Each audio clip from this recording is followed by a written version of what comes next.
Okay, welcome everybody to a Thursday episode of the Call Sheet Daily Podcast here at the Fans First Sports Network.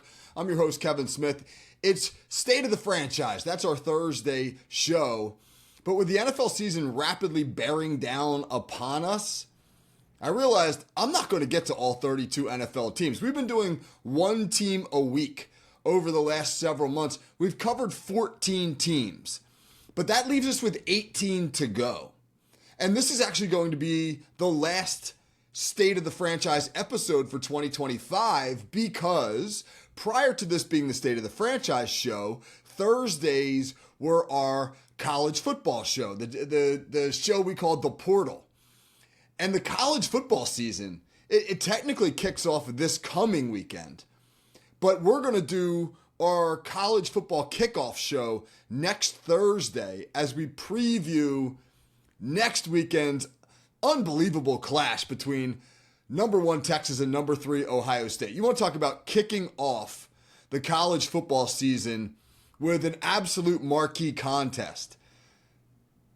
Ohio State, Texas teed up for us next weekend, next Saturday. So this will be our last State of the Franchise show because, again, starting next Thursday, we turn our attention on Thursdays to college football. So what I'm going to do today is this. We have 18 teams left that we have not covered.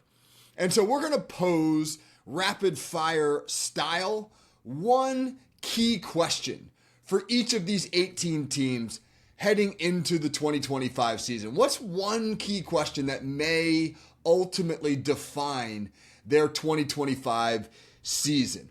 All right, we're going to start in the NFC, and we'll work through the NFC teams I haven't covered, and then we'll flip over to the AFC. All right, we did the entire NFC East. So let's start in the North, where the two teams I haven't covered so far are the Bears and the Packers. When you think about one key question for the Bears, I think it comes down to this. Can Ben Johnson transition from being a great coordinator to a great head coach? They're very different skill sets. It's not the same job at all. As a coordinator, all you worry about is the offense or the defense. You worry about your unit and how it's put together, etc. As a head coach, you worry about everyone. More important than anything else, you are in charge of building the culture of that franchise, of holding everybody accountable, of being the guy when anything goes wrong, when anything goes right, when anything at all happens, it falls back on you. And how you handle that will set the tone for your team. And Ben Johnson's never had to do that. And we've seen some really good offensive coordinators, guys like Cliff Kingsbury, maybe if you go back a little further, Steve Spurrier, who just weren't great head coaches in the NFL because they didn't get the culture part of it right. And so that'll be the challenge for Ben Johnson. Can he transition and now take on a bigger responsibility as the head coach and still be as effective as he was as a coordinator? All right, Green Bay Packers, another team we haven't covered yet in the NFC North. I think the key question for them is at wide receiver.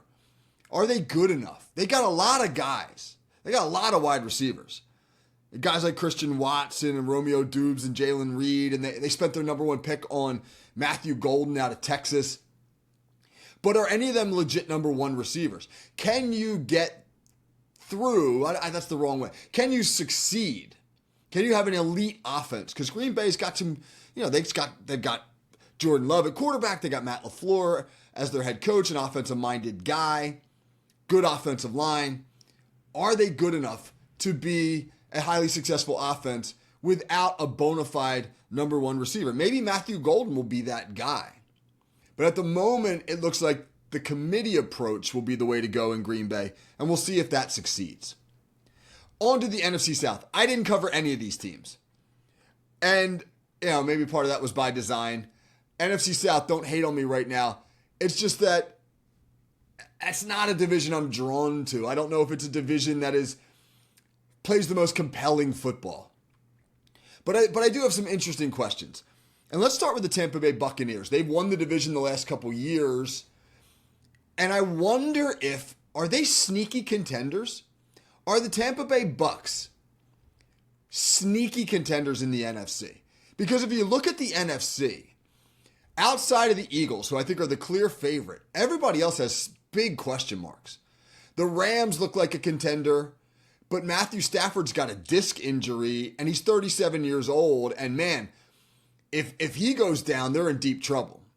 The Lions lost their two coordinators. Can they replace them effectively? The Vikings lost their starting quarterback and are rolling with the unproven J.J. McCarthy. Can they be a challenger?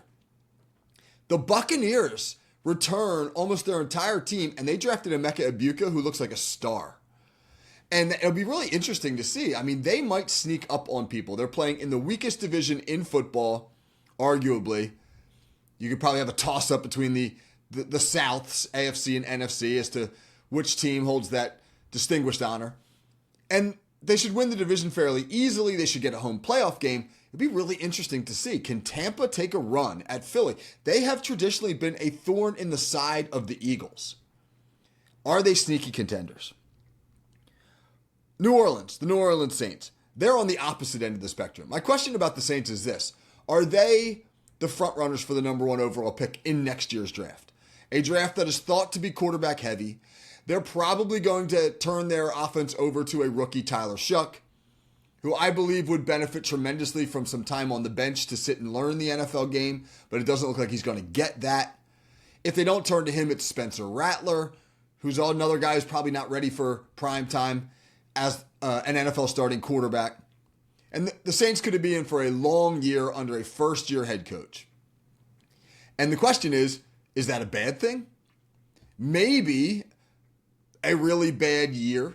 As my friend David Stefano called it, I think he called it tanking with ethics or something like that. I can't remember exactly how he phrased it. Ethical tanking?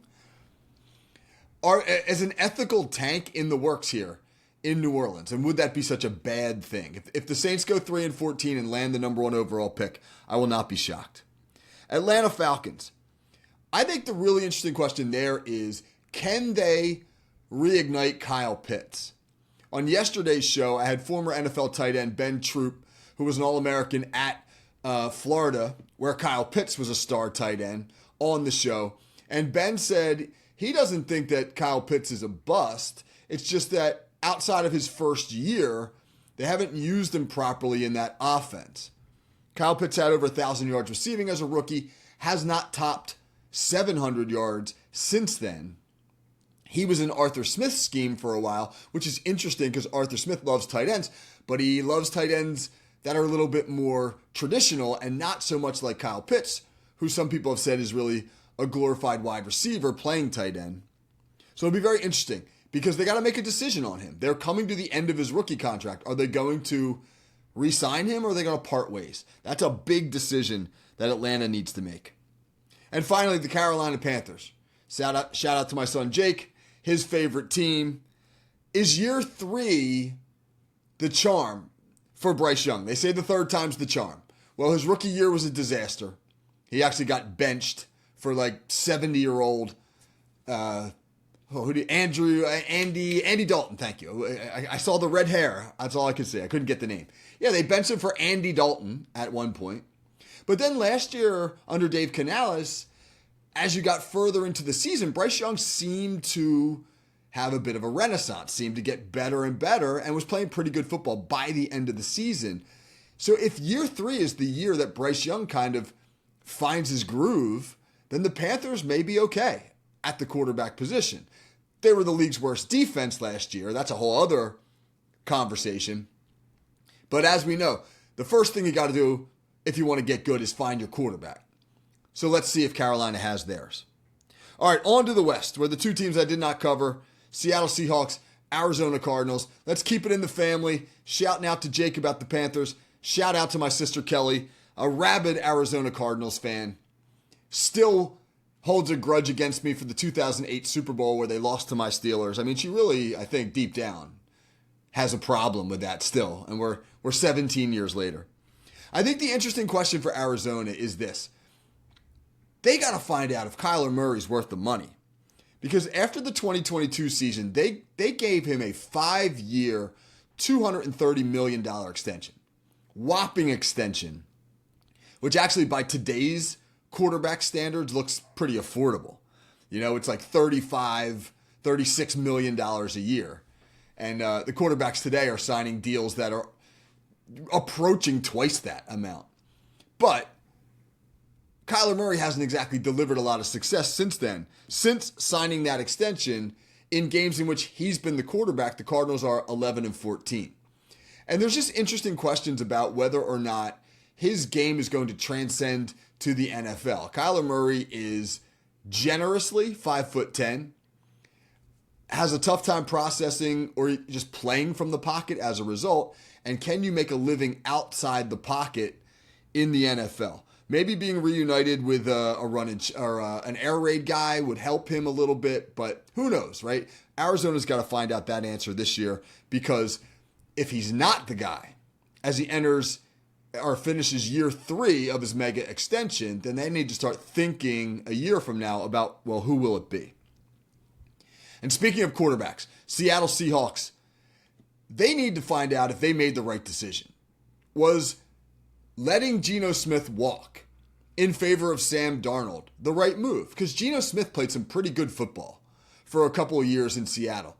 And he took him to a 10-7 season last year. They didn't make the playoffs, but still, it's a 10-win season. And yet they let him walk, and they brought in Sam Darnold, who had been bad every single season of his career until he arrived in Minnesota. And then, under Kevin O'Connell, learned how to play quarterback. And I think the interesting question for the Seattle Seahawks is, was that a Kevin O'Connell thing? Or did Sam Darnold learn lessons in Minnesota that he'll now take with him in Seattle and be successful? That will be the very interesting thing to map. Watching Geno Smith's year in Vegas and Kevin O'Connell's in Arizona unfold will be very interesting. All right, over to the AFC. What are the teams I did not cover in the AFC? Let's start with the Miami Dolphins. And I think the question there would be this: is this going to be Mike McDaniel's last season? Has the Mike McDaniel experiment run out? Have the sands run out of that particular hourglass? Because, boy, they look great when he first took over. But that feels like a long time ago. Remember when they hung 70 points on Denver? And they were running all the most creative motions in the league. And, their stuff was showing up all over Twitter as people like myself were just posting, wow, look at this cool concept. Look at this cool play. And then they got to the playoffs that year, and they had to go play in Kansas City in like 20 degree below zero weather. And they got their doors blown off. And suddenly the question was, are the Dolphins tough enough? And last year, there were times when this football team did not look particularly tough. And so the question is, Mike McDaniel, he's an unconventional looking football coach. My buddy Pez doesn't like him because he wears capri pants on the sideline. He's like, never bet on a guy who wears capri pants. But can Mike McDaniel build a tough football team through the Mike McDaniel identity? Are they going to be tough enough? And if not, is this his last year? In the AFC North, Cincinnati Bengals. I think the interesting question there is pretty obvious. Can they stop anybody? Can they play enough defense to be a good football team? We know they're going to score points. Joe Burrow has played extensively through the first couple of preseason games, and I think they've scored a touchdown every drive Burrow's been in. But the defense has given up a touchdown just about every drive they've been in. I mean, the Philadelphia Eagles went through them, like they were Swiss cheese when they had their opportunity to play against Cincinnati a couple weeks ago, and the Washington Commanders did the same thing. The Washington Commanders rushed for 106 yards on 6 carries in their first 2 drives against mostly the Cincinnati starting defense. And they're not paying Trey Hendrickson, their best defensive player. They may even trade him. Can the Bengals stop anyone? Baltimore Ravens. For me, and the Baltimore Ravens, it comes down to one question and one question only, and that is this. Can Lamar Jackson play his best football when it matters most? Baltimore's going to make the playoffs. They're probably the best team in the North. They're probably going to win the division. But when you get to the postseason, Lamar Jackson has struggled. He has struggled. His quarterback rating in the postseason is 15 points lower than it is in the regular season. And why is that? Nobody likes to use the choke word, and I'm not using it here, but you've heard people say things like, hey, Lamar just cares so much. He wants to win so much. He presses in the postseason. I won't say that's choking, but I will say this. You got to be the same guy no matter whether you're playing week one or in the Super Bowl. It's football. You got to go out and execute the offense. And can he do that at a high level when you get to the postseason? That will largely define Baltimore's season. In the AFC South, Tennessee Titans, they held the number one pick in this past year's draft. They chose Cam Ward. And I think my interesting question is, can they get through this season without ruining him? I mean, he is going to be the starting quarterback. He is not surrounded by a great supporting cast. They've rebuilt the offensive line, which is good on one hand, because they probably are more talented, but they have to actually put the chemistry together. And they're not great at the skill positions. You've got Calvin Ridley, you got Tyler Lockett. Both those guys probably, their best football is probably behind them. There's not a lot there. And they really have struggled in the preseason. And in particular, the receivers have struggled to get open. And you just have to hope, if you're a Titans fan, that this experience doesn't set him back. That he doesn't go Sam Darnold as a young player where he's seeing ghosts. Can the Titans survive 2025 without ruining Cam Ward? Speaking of offensive lines, the Houston Texans, they have completely rebuilt theirs. They have 5 new starters, or at least 5 starters in new positions than they did a year ago. And CJ Stroud, coming off of a Rookie of the Year campaign in 2023, regressed a little bit in 2024. And a lot of it had to do with the fact that they struggled to protect him. And they've completely rebuilt the offensive line. And that is a significant challenge. Can that O-line hold up in front of CJ Stroud? That will largely define Houston's success. They're the favorites to win the AFC South, but whether or not they can actually make any noise should they do so in the playoffs will largely hinge upon what happens with them up front. And lastly, in that division, the Indianapolis Colts, well, obviously they made a really interesting decision earlier this week when they announced that Daniel Jones had won the starting quarterback job.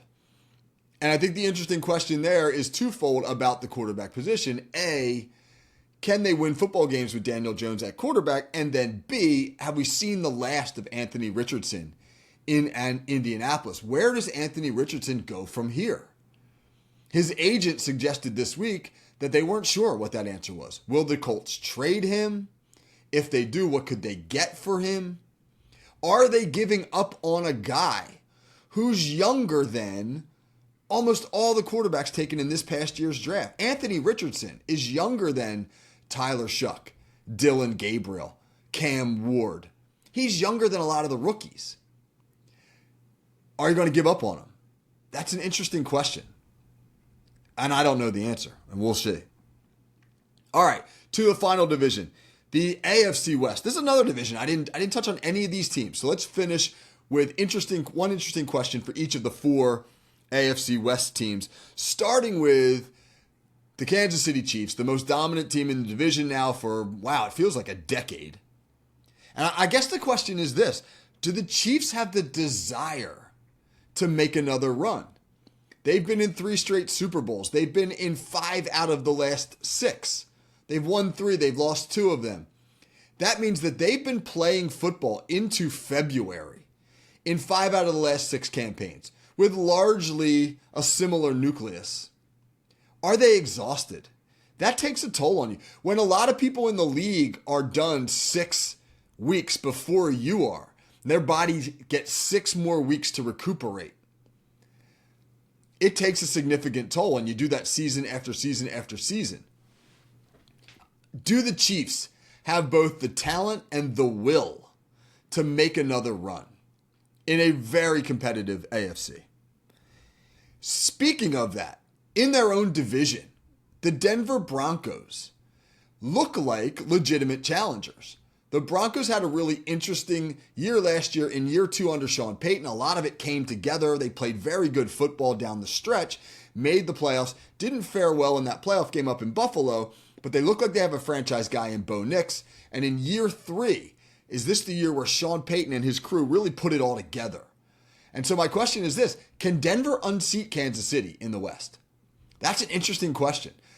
I'm not going to say it happens, but if it does, I will not be shocked. I will not be shocked if Denver wins that division, because they are young and on the come, and Kansas City is getting long in the tooth and maybe worn down. The LA Chargers, very interesting football team, got a marquee quarterback, really want to run the football. They signed Najee Harris in the offseason. They drafted Omarion Hampton, number 1, out of North Carolina. But who's Justin Herbert throwing the ball to? I mean, we know Jim Harbaugh wants to run the ball, but you got to throw it. You got a great quarterback. You got a top 10 quarterback in the NFL. But when you look at that receiving room, Ladd McConkey's the guy. He's a good receiver, very, very good receiver. Is he a number 1 guy? I don't know. Can he be a number 1 receiver? I don't know. Quentin Johnston has been underwhelming, to say the least, since he entered the league. They let Josh Palmer walk in free agency, and then Mike Williams, who they reacquired in the offseason, announced his retirement recently. So is a Ladd McConkey, Quentin Johnston receiving room good enough for the Chargers to get back to the playoffs in, again, a very competitive AFC West? And we will wrap this up by talking about, I think, one of the most fascinating teams in the league. I really wanted to get to, in my State of the Franchise episodes, the Las Vegas Raiders. I just ran out of time. Didn't get to them because I think they're fascinating. The question is this: can 74-year-old Pete Carroll find the juice and the right tones to rebuild the Raiders? Because this is a bad Raiders team that is for years and years struggled with their culture. And Pete Carroll's a culture guy. He's a high energy guy. When you picture prime Pete Carroll with those great Seahawks teams of the 20 teens, he was chewing the gum and he was smiling and laughing and running around, slapping guys in the butt. He was high energy Pete Carroll. But he's 74 years old right now. Can he find that energy to summon something that they haven't been able to find with the Raiders in a long, long time? He's got an interesting team. He's got a running back who looks like a legit number 1 running back in Ashton Jeanty. He's got the best pass-catching tight end in the NFL in Brock Bowers. Geno Smith's played some really good football. They got some great guys on the defensive line. You got Chip Kelly running the offense. They got some really interesting pieces, but they're in a tough division, and it's a long season. Will he have the stamina to get it done in Vegas? All right, those are our 18 burning questions for the 18 franchises I did not cover on State of the Franchise. It was a blast doing this show over the last 3 months or so. But the NFL season is quickly upon us, and even more so the college football season. It will actually kick off this weekend, and next Thursday we will debut for the 2025 season our college football show, which we run every Thursday, and we call it The Portal. And I can't wait, man. We're going to preview Texas-Ohio State a week from now, and that is going to be an unbelievable kickoff to the college football season. So I hope you'll join me for that next week. But before that, I hope you'll join me for the Hot Route tomorrow with Pez, my buddy Pez, as he and I continue our conversations about sports and life. Until then, have a great day, everybody.